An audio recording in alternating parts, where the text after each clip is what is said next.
Hey guys, Panzer J back here in Operation A View to a Kill. We're at turn 15. It is July of 1943, so 15.7 for Italy. Not going to be that long of a turn.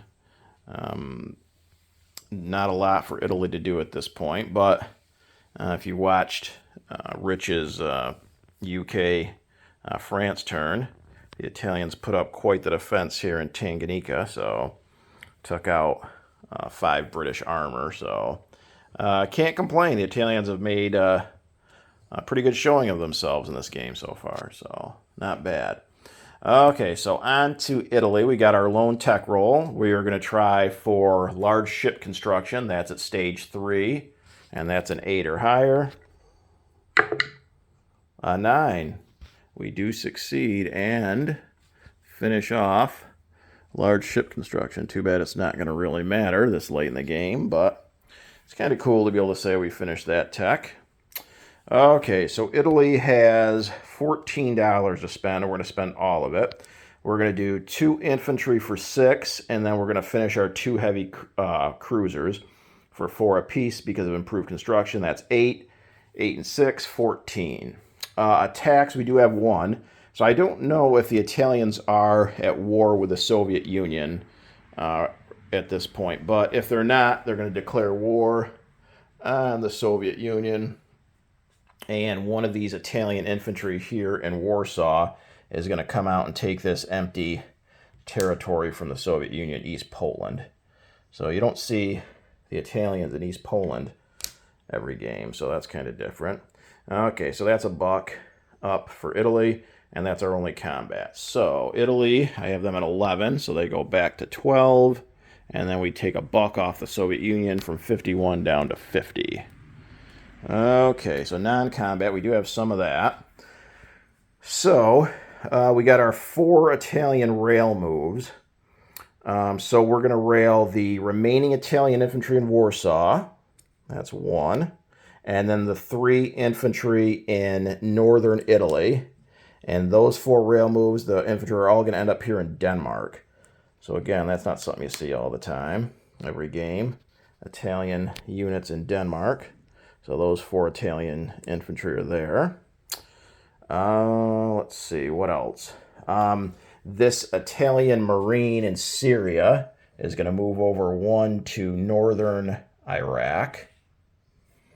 And then, one bit of housekeeping too. Rich had this Italian coastal sub still in M4. Now, naval combat, naval movement, naval of any kind is not my strong suit in this game, but I did recognize after he tried to sink it here in M4 last turn that it probably wouldn't be a good idea to keep it there. So it had moved to M6 last turn. So that Italian coastal sub is still alive, and that is going to move 1 more to M3.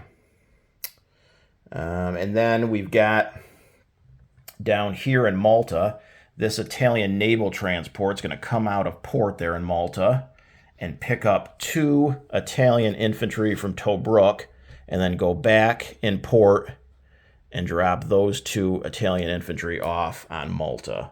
So that's going to be this card over here.